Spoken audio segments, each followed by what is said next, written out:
Hi hello दोस्तों, उम्मीद करते हैं आप सब ठीक हैं। आइए दोस्तों, आज की कहानी शुरू करते हैं। कहानी हरी गोद। दिखने में पतली दुबली क्षीण सी काया वाली शगुना, मगर भीतर कितनी हिम्मती, कितनी साहसी है। एक अनदेखे अजन्मे बच्चे के लिए एक ही झटके में सब कुछ छोड़ दिया। न समाज की चिंता, न सिर पर छत की फिक्र, न पति का मोह। मुझ में क्यों नहीं है इतनी हिम्मत? मैं तो मनोज के बिना रहने की कल्पना भी नहीं कर सकती।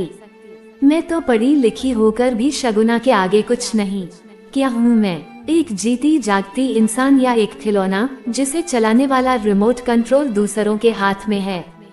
आज सवेरे उठने के बाद से ही उमा को कुछ ठीक नहीं लग रहा था। एसिडिटी भी हो रही थी। लगता है फिर से प्रेगनेंसी। 6 दिन ऊपर हो चले हैं, पीरियड्स भी नहीं आए हैं। प्रेगनेंसी के बारे में सोचकर ही उसका दिल घबराने लगा। धड़कनें तेज हो गईं।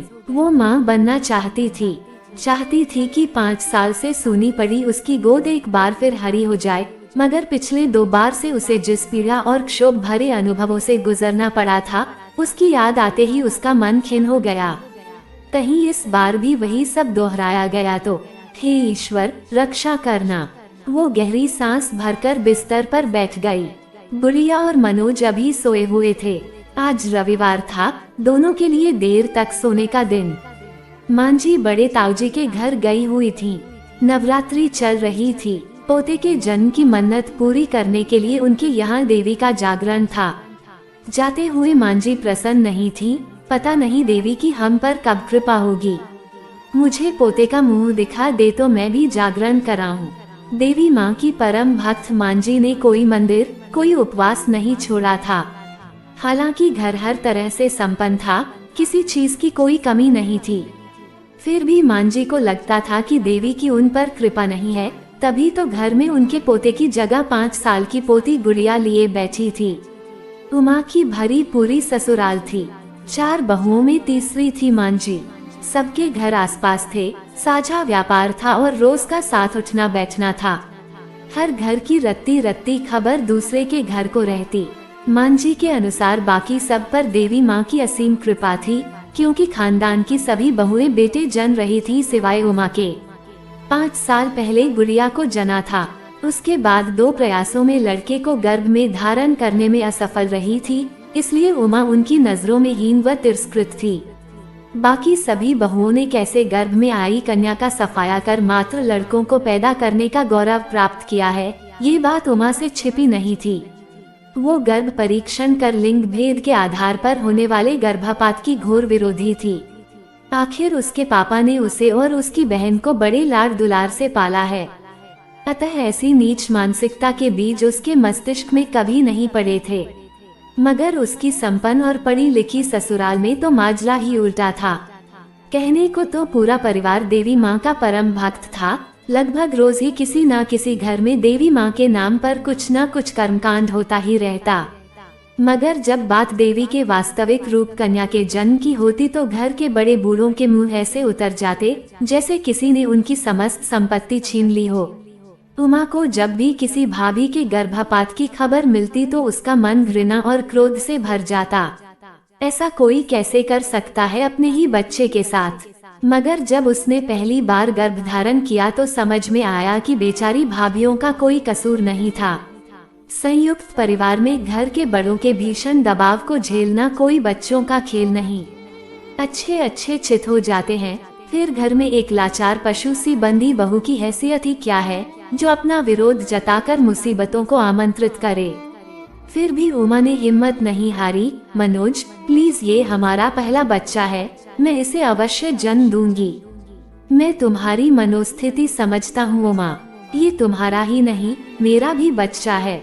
माँ को तो मना लूंगा, मगर ये जो रिश्तेदारों की फौज आसपास जमा है, जो आग में घी डालती है, उससे कैसे निपटूं? मनोज भी परेशान था। चाहे जो भी हो, मैं सोनोग्राफी नहीं कराऊंगी। जैसे भी हो, मांझी को तुम्हें मनाना ही पड़ेगा, उमा बोली। बच्चे को लेकर उमा किसी भी समझौते को तैयार नहीं थी। अतः एक योजना के तहत उमा मायके चली गई और जब मांझी को उसके गर्भ की खबर लगी तब तक गर्भपात के लिए बहुत देर हो चुकी थी। पहला बच्चा था, इसलिए उमा की नासमझी का नाटक मांझी समझ नहीं पाई। फिर गुड़िया का जन्म हुआ था, जिसे मांझी ने बुझे मन से स्वीकार किया। उसके जन्म पर न तो कोई जागरण हुआ, न ही बधाई के गीत गाए गए, मगर उमा और मनोज खुश थे। कोई और करे न करे, वो अपनी नन्ही सी जान को बेहद प्यार करते थे। 2 साल बाद उमा फिर गर्भवती हुई, पर इस बार मांझी पूरी तरह से सजग थी। वो पहली भूल को किसी भी कीमत पर दोहराना नहीं चाहती थी। उमा की छोटी से छोटी हरकत पर भी उनकी पैनी नजर थी, वो बच न सकी। माँ के इमोशनल ड्रामे, रोने धोने और क्लेश से बचने के लिए मनोज अनचाहे मन से ही सही उमा पर दबाव डालने लगा। उमा, माँ को हर बार संभालना मेरे लिए असंभव है। पिछली बार हमारी बात रह गई थी, लेकिन इस बार माँ के मन की हो जाने दो। घर का तनाव मुझसे बर्दाश्त नहीं होता। मैं शांति से जीना चाहता हूँ। घर की हर बात मांझी रो धोकर नमक मिर्च लगाकर ऐसे पूरे कुटुंब में पेश करती कि सबकी नजरें उमा और मनोज की ओर तन जाती। रोज रोज के कलह से बचने के लिए उमा ने भारी मन से परिस्थिति से समझौता कर लिया था। तब से अब तक 2 बार गर्भहत्या का दंश झेल चुकी उमा फिर से उसी मोड़ पर आ खड़ी हुई थी। अब बीती सोच सोचकर उमा का सिर भारी हो चला। वो रसोई में चाय बनाने चल दी। रसोई में कामवाली बाई शगुना बर्तन धो रही थी। चाय बनाते वक्त उमा को मितली आ गई और वो बाथरूम की ओर भागी। का दीदी, कोई खुशखबरी है का? शगुना उमा की शारीरिक भाषा से समझ गई थी। उमा ने उसे एक नजर देखा पर कुछ न कहा। उमा की चुप्पी को हाँ समझ शगुना ने अपना अंदाजा पक्का मान लिया। चलो अच्छा ही है दीदी, गुड़िया कब तक अकेले खेलेगी? उसे भी तो कोई साथी चाहे संग खेलन वास्ते। अकेले बच्चे का घर में बिल्कुल जी न लगे है। अच्छा, तेरे कितने बच्चे हैं? उमा ने चाय छानते हुए पूछा। कितने का? बस एक ही बिटिया है मेरी। अब तो सयानी हो गई है, 10वीं में पढ़ी है। बताते हुए शगुना का चेहरा गर्व से दमक उठा। क्यों दूसरा नहीं किया उसके बाद? क्या बताऊं दीदी, इसके जन्म पर ही इतनी कलेस पड़ गई थी घर में। इसके वक्त धोखे से डॉक्टरी जांच करा दी मेरी। मैं छईरी अनपढ़ गंवार, मुझे तो कुछ पता ना था। छोरी जान पेट गिराने को पीछे पड़ गए कमीने, मगर मैं तैयार न हुई। भला बताओ तो दीदी, अगर मेरे माँ बाप मेरे साथ ऐसा करते तो मैं कैसे आती इस दुनिया में? फिर क्या हुआ? उमा उत्सुक थी। होना का था दीदी, मैंने अपनी सास और मर्द को जो खरी खोटी सुनाई के पूछो मत। मैंने साफ कह दिया कि माना मैं अनपढ़ गंवार हूँ, मगर हाथ पैर से सलामत हूँ। कैसे भी करके अपना और छोरी का पेट पाल लूंगी। तेरे दरवाजे पर न आऊंगी रोटी मांगने। मेरी कोख की तरफ आंख उठा के भी देखा तो अच्छा न होगा। बस मेरी सास ने मुझे घर से निकलवा दिया और तेरे आदमी ने नहीं रोका तुझे? उमा ने पूछा। वो क्या रोकता, वो तो अपनी माँ का पिछलग्गू था। मैंने भी सोचा, परे हटाओ ऐसे मर्द को जो दुख दर्द में अपनी जोरू का साथ न देकर माँ के पीछे जा छुपे। जो अब काम न आया, कुछ बुरी पड़े पे क्या काम आएगा? बस दीदी, अब तो खुद कमा खा रही हूँ और बिटिया को पढ़ा लिखा रही हूँ। एक ही बात कहती हूँ उसे, दुनिया से कुछ उम्मीद मत करियो, खुद मजबूत बन। उमा शगुना की बातें सुन अवाक रह गई। इस बुराई की जड़ें उसके घर तक ही नहीं, दूर बसी गरीबों की बस्ती में भी फैली थी। तुम लोगों में भी होता है ये सब? उमा ने हैरानी से पूछा। होता क्यों नहीं दीदी, हम ठहरे गरीब, जिस सौदे में सिर पर खर्च आ पड़े वो किसे भाएगा? खैर जाने दो, हम लोगों में तो ये सब चलता ही रहता है।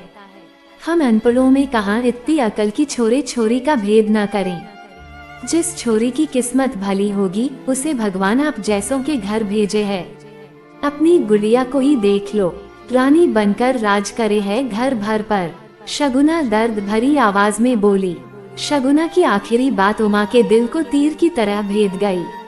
इसे क्या पता गुड़िया के अस्तित्व की रक्षा के लिए कितने प्रयत्न करने पड़े थे उसे।